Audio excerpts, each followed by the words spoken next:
Now we're going to move into the interactive portion of the program. And if our audiovisual program works here, we're going to hear from one of our clients at a company called NEP, which is headquartered in Pittsburgh but has substantial operations in both the UK and in Europe. And David Ledbetter, who's there, is going to be the first of our folks here in the audience that we'd like to hear from.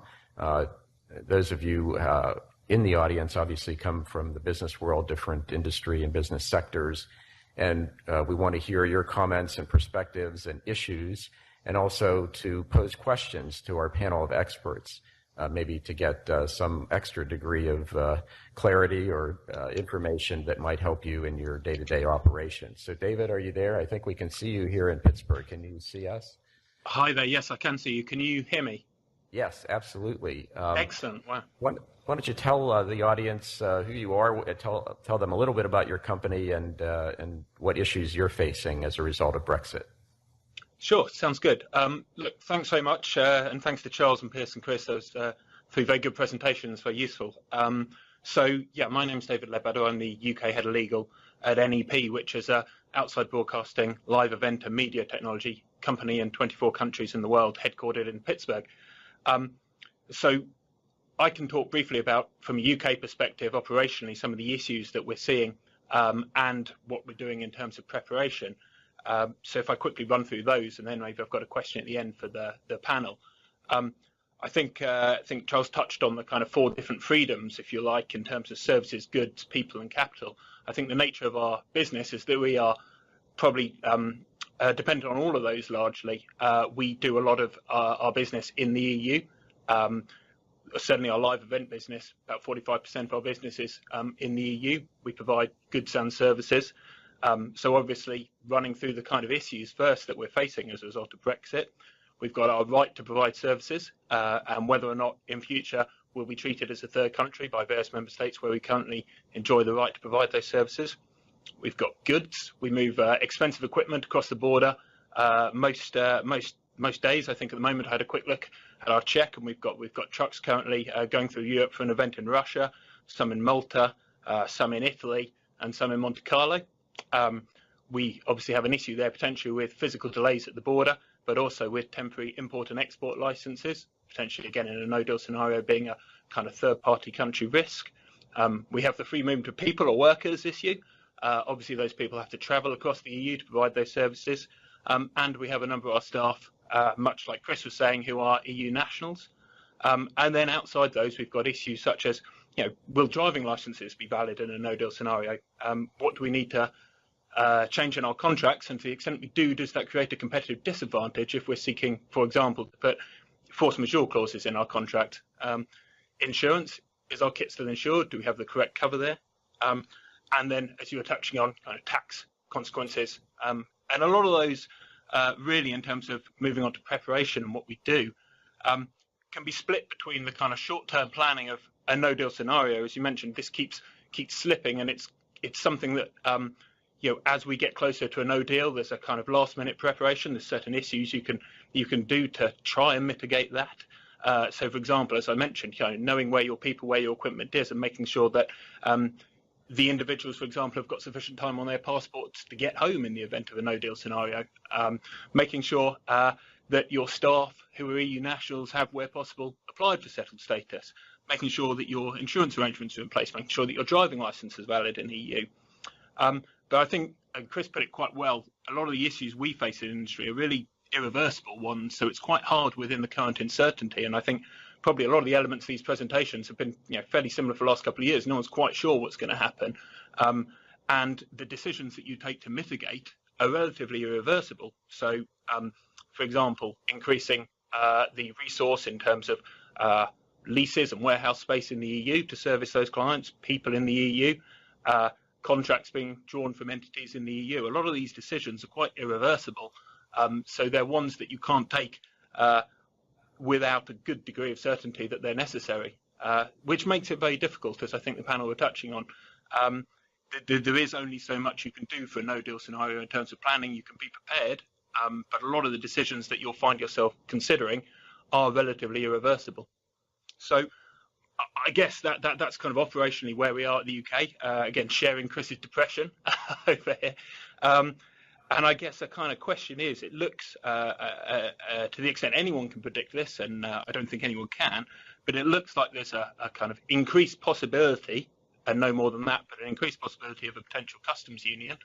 And I guess question for the panel, to what extent, if we do end up in a customs union scenario, and again, it's anyone's guess if that's a kind of Turkey-style customs union or more of a kind of Norway-Switzerland style, to what extent do you think that would mitigate the type of issues that I've just discussed there as a company that we're facing on a kind of operational level? Okay, thank you, David. Charlie, do you want to start off on that one? Yeah, well, thank you very much. I think that's the valid question to ask these days, because customs union prospects have probably increased. The short answer is that depends on the terms of the customs union. A Turkey-style customs union, the Turks are obligated to apply common external tariffs on industrial goods. It doesn't cover agriculture at all, and it doesn't cover services. And so for all intents and purposes, if you're in the services business, you're just a third country supplier to the UK and have that situation. If you're in industrial products, you do face border delays. The UK will have much better negotiating leverage with the EU if it gets its act together in a customs union. But the terms and conditions of a customs union won't be known for years, because it will take that long to put them in place and negotiate them all. And there will be really important opposition to a customs union from the hard side of the Brexit debate in the Tory party, who will see a customs union as, however practical for Northern Ireland, as giving up the dream, shall we say, of Singapore of the Atlantic and free trade agreements with the U.S. and Australia and Japan and everyone else. But the short answer is it will really, being in a customs union, as helpful as it might be from a tariff standpoint, there will be no tariffs between the EU and the UK, doesn't necessarily resolve all the other regulatory issues and inspection issues that one would face moving product back and forth across the channel. Any other comments on that question, the customs union? And Pierce, I am sort of curious why the Labour Party is so enamored with a customs union, albeit much to the chagrin of the Conservatives. Anything to be different to the Conservatives, I think, partly. And of course, the Labour Party are as split as the Conservative Party are split, and that makes it more difficult because those Labour MPs who are actually pro-leave, whom Jeremy Corbyn has been trying to protect, won't want a customs union either. I think the thing, firstly, David, I would endorse everything that Charles says. I would say that from a political point of view, you have to bear in mind the fact that the political climate will change, not necessarily to your advantage. There will be a general election or two before a customs union has been finally resolved, and knowing the antipathy to the Europeans across a lot of the UK, it may well be not to our advantage by the time we've changed the colour of the UK Parliament. So I wouldn't place too much weight on it if I were you. And one thing I did want to say following Chris's excellent presentation was, in talking about contracts, and David, you also referred to those, it is absolutely vital for those who are outside the UK and inside to review all their contracts to see where they stand. And that means existing contracts to see to what extent they can get out if they're hammered by pricing or currency changes or tax difficulties, or to reprice. And from David's perspective, where you're probably issuing new contracts on a fairly regular basis, to be reviewing the form of the contract you're going to be using. And sadly, I think that the move that you are making to create greater space within the EU is an irreversible move. Charlie, did you want to add something? Yeah, just one other thought that I had to answer your question: why is labor for a customs union? Pierce is completely right. It's partially just to drive the Tories crazy, but to the extent that there is rationale to it, a customs union would reduce the impact on manufacturing, which is important to labor members because it will guarantee that there is continuity, at least in duty-free access into the continent.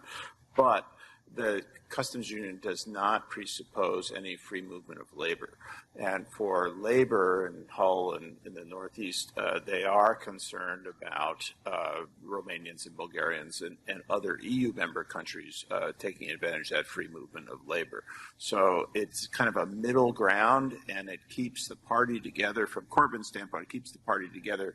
The parts of there are real Leave constituencies that are labor, represented by labor MPs. And so they have to have something that is a Brexit, but is different than the Tory Brexit and is less associated with a crash and jobs out, but also delivers the restrictions on the other EU citizens moving to the UK. So from all of those standpoints, I think that they've landed on customs union after actually several years of being very unspecific about what they wanted at all, because it was a middle ground for them. Excellent, thanks. Let's take questions from the audience here in attendance. We had some that were submitted in advance. The folks here, anybody want to start us off? No raise of hands. Let me ask a couple. Oh, I'm sorry. Go ahead, sir. And we've got a microphone here so everybody can hear you. So maybe the panel can vote on this. But what are the chances that they're going to have another referendum? I heard everyone talk about the possibility, but no one gave a prognostication about what the chances are. They're better than they were a year ago.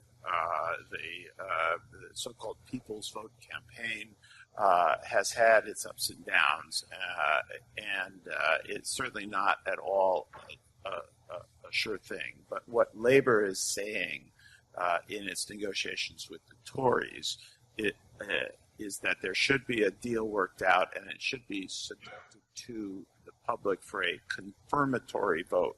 And one of the things that I thought increased the chances of a new referendum was when Labor started changing the way they talked about it. As I said before, they have a lot of Leave constituencies, so it's delicate for them.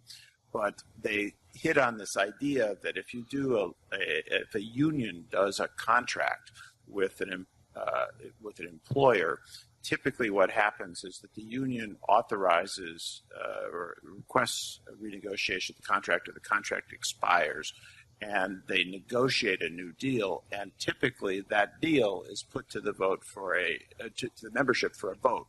And they started talking about a new referendum, not as a new referendum, which can be seen among their Leave voters as anti-democratic, but a confirmatory vote, which is like we've seen now the contract and we're now going to agree to it. And that, I think, makes it somewhat more likely, but it has not. In the indicative votes that happened in March, it did not come close to getting a majority. And the polls show that even if there were a confirmatory vote or a referendum, unless there was a very serious public information and campaign on the part of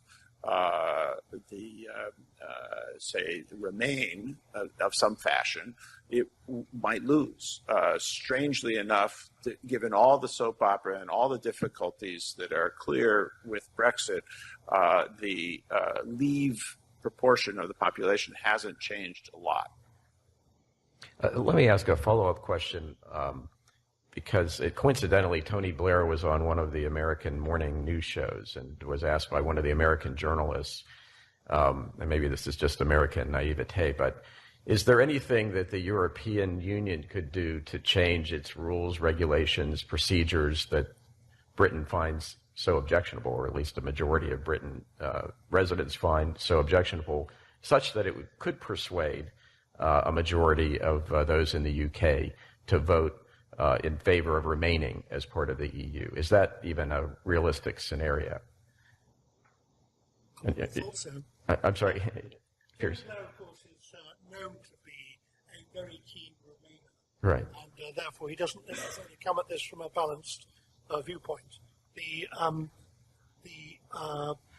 vote in the indicative votes in the House of Commons, the first indicative vote on a second referendum failed miserably. The second indicative vote, which was, I think, the week before last, failed only by 21 votes, with the government, they either abstained or voted against because they were told to. So were there a free vote in the House of Commons, there may well be a desire for a second referendum. You have to bear in mind the fact that Theresa May, quite rightly, is very suspicious of those calling for a referendum, because those calling for a referendum say, we just want the British people to have another think about it. What they really mean is they want to remain. And the huge agenda behind most of them is actually remain, rather than, this is a route to getting, to remain. And I think that everybody is very suspicious of that. But I think the momentum is moving that way, and I think the Labour Party suggestion that it be a confirmatory ballot may be the right way. The big question, though, will be, what is the question? I was just going to answer that on what is the question. Is it this deal or no deal and we're out, or is it this deal or we stay in? We had 50. Just flat remain versus leave as the original one. It's exactly the same as the original one, or Well, the original one obviously was flawed. The answer is no. The answer to that question is no. So now that the voters can be informed of what it means. yeah, I think the issue is that the voters knew what they were voting for. The people who voted out would say, well, I knew what I was voting for. I was voting for bendy bananas. I was voting for, no foreign immigration. I was voting against, as a protest vote, if you like. But, the people felt distance from Westminster, which was in their own country, never mind people who spoke with a French accent in Brussels.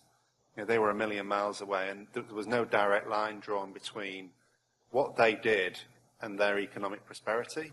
It was just a cost. It was just admin. It was just red tape. It was, rule Britannia. We can, we did it before. We can do it again.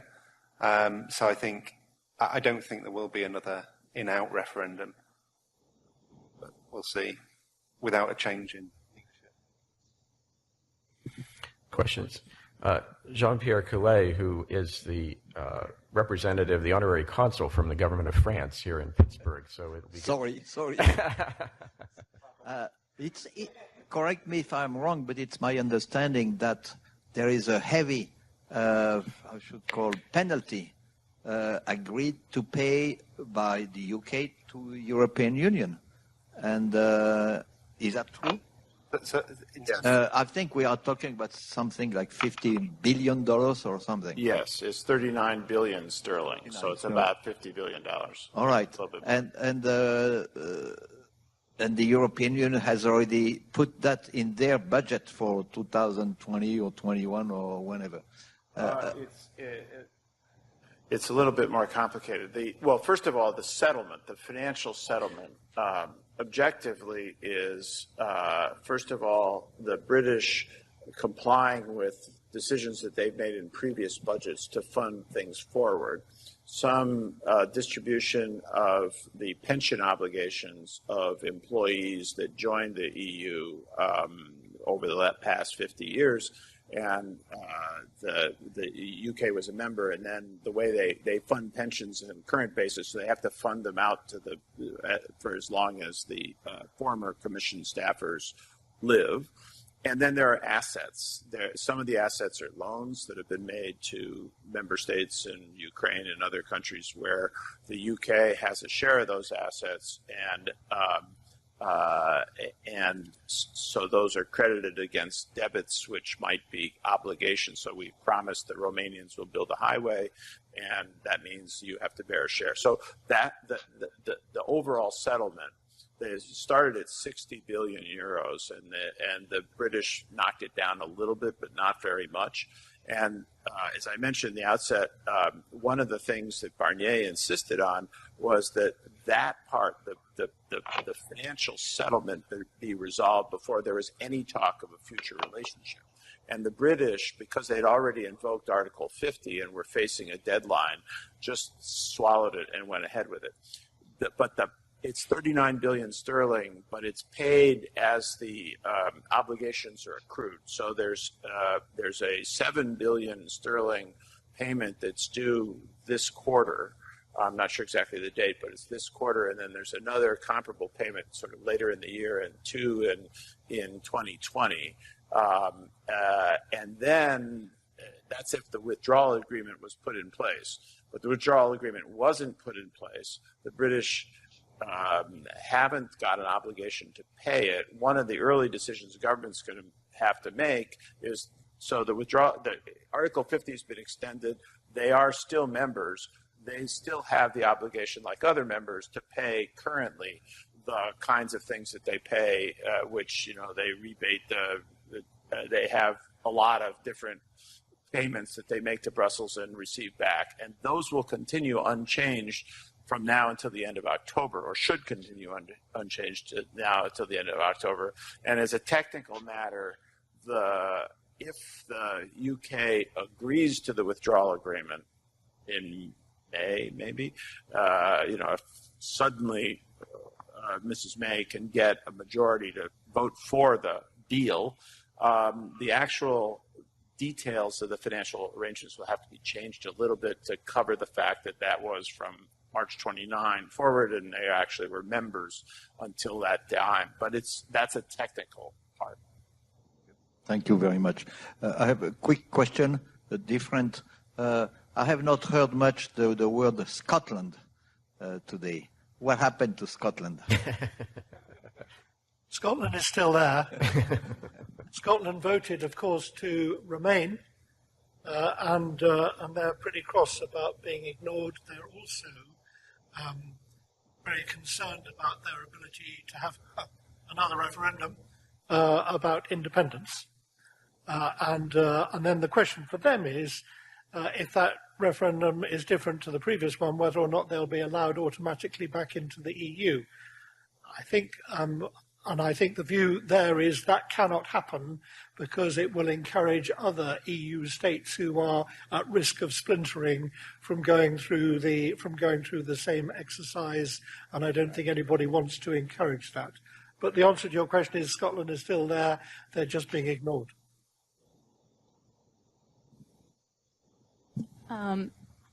Well, given the question of Scotland was brought up, do you think that it was dangerous to set the precedent of having the referendum?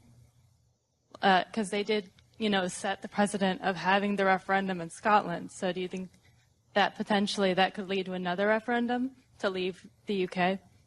Well, was it Piers who said that David Cameron was careless, or what was careless? He was careless. A chancellor. He's a chancer. Yes, he took a chance in agreeing to the referendum in Scotland in the first place in 2011, I think it was, and with the hard work of Gordon Brown, actually, they won, and that was a lucky one. But having said yes to a referendum for Scotland once, yes, whether it remains part of the United Kingdom, it would be hard for a future British government to say no if the Scots made a informed and politically supported request. But the Scottish Nationalist Party that is actually in government in Edinburgh has not made such a request yet, and waiting for this all to play out and see what the consequences are politically in Scotland. So it's not necessarily a sure thing. I think it just would be hard for London to say no if there were the circumstances in which the Scots wanted to replay the referendum, since they have themselves replayed the 1975 referendum on the EU. There will be another referendum on Scotland at some stage.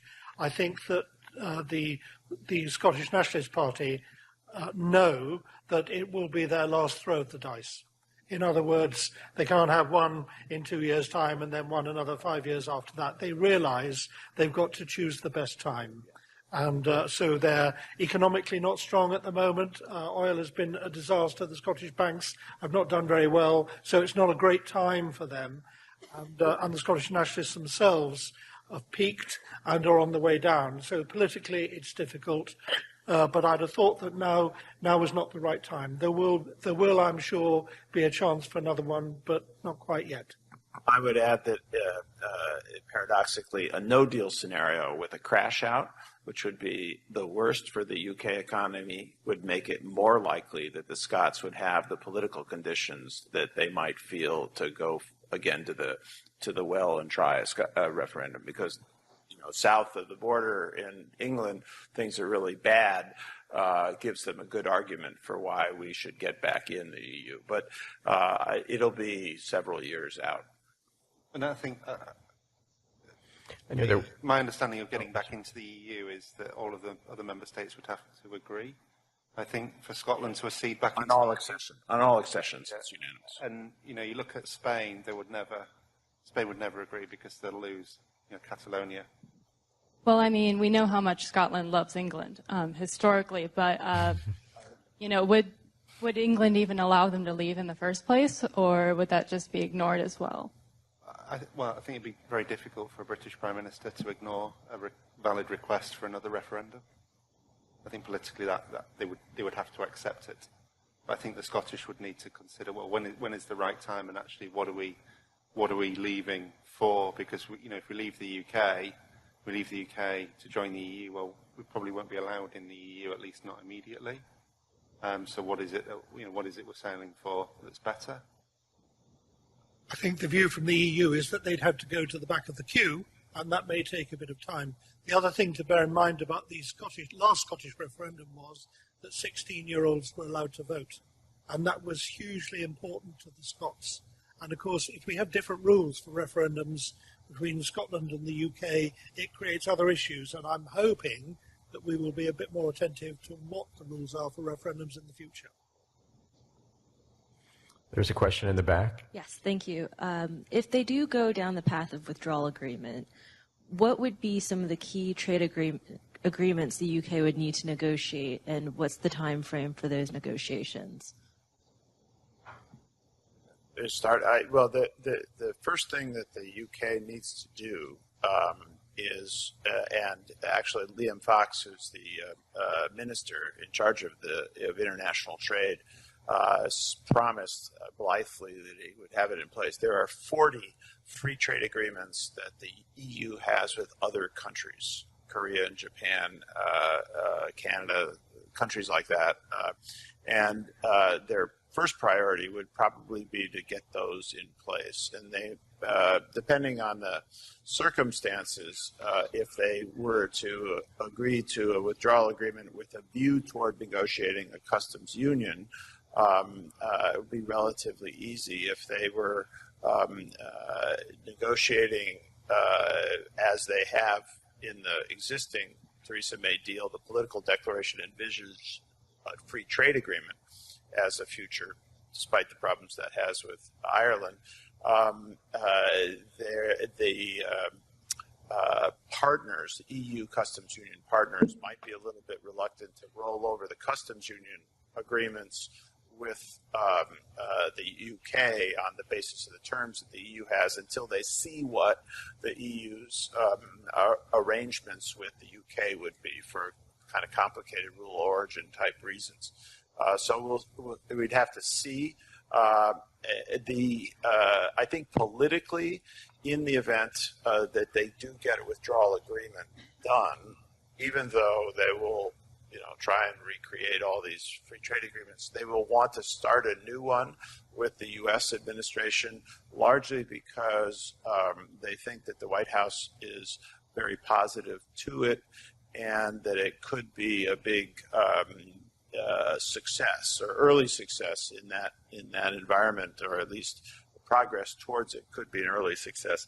I personally think that it's a lot harder than they think it's going to be because of the chlorinated chicken and a lot of the other issues that would emerge immediately.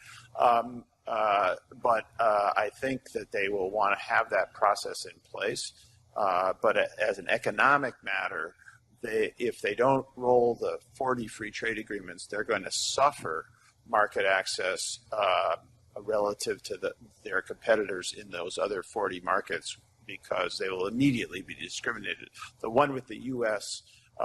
Doesn't, their market access relative to German competitors in the U.S. doesn't change on the day of their withdrawal from the EU, because they still face the same U.S. tariff levels. Chris, did you want to address that? I mean, I think that answers the question. I think just going back to one of the earlier questions around customs duty, customs unions and free trade agreements and market access, there are things that you can do to avoid some of the logistical problems. So authorised economic operator, think of it like the TSA pre-check line or Clear, if anybody's ever gone through an airport in this country. You don't have to take your shoes off. There's a slightly smaller queue. That's what authorised economic operator gets you. So that is something you should be considering, whether or not you should get that, both in the UK and also in the EU. It's kind of like a trusted trader type arrangement. Because, but don't expect that to be something that you can apply for today and get in a couple of weeks. It tends to be a six month process. Robert. Thank you. I'd be interested to know, by a show of hands from the audience, who has a Brexit plan in place already? Got a couple up here in front now. And I know these are the folks from Federated who are a regulated industry, so they have to have one in place. and maybe comment from the panel, what level have you seen a Brexit plan in place in the United States, generally speaking? I have been very taken by the lack of planning, which I have found really surprising. And I was contacted by the GC of a large Michigan company 10 days ago, and this is a seriously large organization. And the question was, what is this Brexit? No, I think another illustration is we've been having these monthly calls, which were expressed to be global calls for clients. And I would say we would regularly have a couple of hundred in the calls. They spiked very, very quickly a couple of months ago to 400 or 500.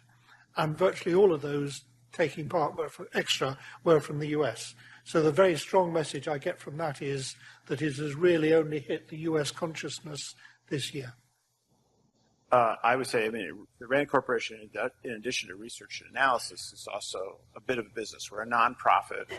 We get philanthropic contributions to support some of our research, including the Brexit study that I mentioned. But we're also in the business of doing work for governments, like KPMG, in particular, on policy problems that they have. And we have an office with 100 people in the UK. RAND Europe is based in Cambridge. And we had a branch office of RAND Europe UK in Brussels for over 10 years. And that office booked basically a third of our revenue from EU institutions, mainly from EU, also Sweden and some other countries, but mainly EU institutions, the European Commission and the Parliament, the European Defence Agency. And we made a decision in 2017 that we would incorporate the Belgian branch office as a Belgian nonprofit. And it actually took a lot longer than I thought it was going to be, because we had to get a royal decree from the King of Belgium. But we did it, and we put it in place last fall. And we thought, in your category of no regrets, so we're creating a Belgian charity. And if in the end Britain never leaves and all's the same, well, we sort of have warehoused this charity, and we can choose how much revenue to run through it.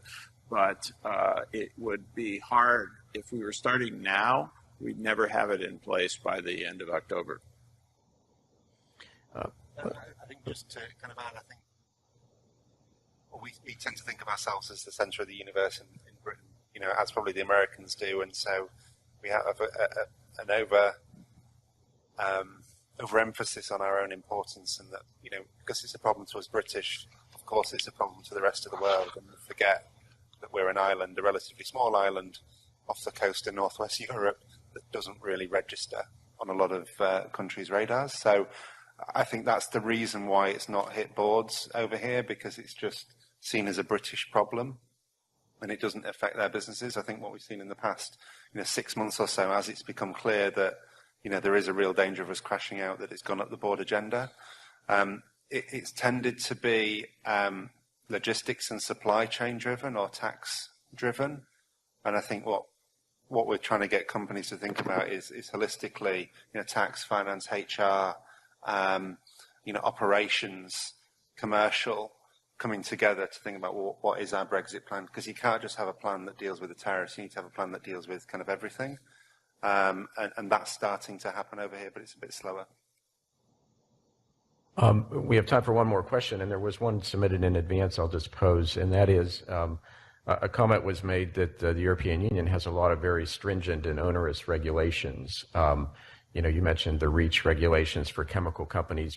More recently, GDPR, the data protection regulation that came into effect in the European Union, which puts very strict requirements on those entities that process information. If Brexit happens, if the UK exits from the EU, if you're operating in the UK, are you then relieved of compliance with a lot of these EU regulations?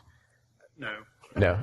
Oh. So I think our feeling is anything we've signed up to, we're unlikely to roll back, and indeed the UK has been at the forefront of a lot of these new regulations. So I think what has been marked is that when the Brexiteers talk about freeing ourselves of the shackles of EU regulation, there's the information and the detail on, well, which particular regulation would you get rid of, and what's the impact on UK individuals, companies, is quite light in my experience. So things like REACH, it's about chemicals, it's about safely storing, moving chemicals across border. I'm not sure which government would weaken those regulations and you end up with a chemical disaster. Equally with some of the food standards regulations, again, the press would be very negative if it's seen that we're weakening regulation in that area. GDPR, the UK government announced earlier this week that we were going to, maintain GDPR, but to introduce more stringent fines and regulation on, the internet industry as it operates in the UK. So, the UK has been at the forefront of a lot of this new regulation. I can't see it rolling it back. And just very briefly, I agree completely, but we drafted quite a lot of the new regulations, financial services in particular. There's can be no question of us going back on those. Charlie, last word. It's a reality. If you're in the international trading business, you either have to meet, for your product standards and regulations, you have to meet EU standards to sell to the EU. You have to meet US standards to sell to the US, and possibly Japanese standards or Chinese standards or what have you. And that's just the reality. The UK, on its own, outside of the EU, for anything that has any trade in services, trade in goods kinds of business, has no prospect of establishing distinct and eccentric national standards and making them stick. UK-based businesses will have to meet EU standards whether or not they're in the EU, just like US businesses exporting to the EU have to meet EU standards. Well, I think we can maybe close on that agreement among our panel. I want to thank our panelists. I want to thank David in London for his participation. I want to thank all of you for coming and listening, and hopefully you learned something. I believe the panelists may hang around for a few minutes, so if there's any particular individual question that you want to speak with one of the panelists individually about, feel free to come up and do that. But thank you, everybody, and we'll adjourn the program formally now.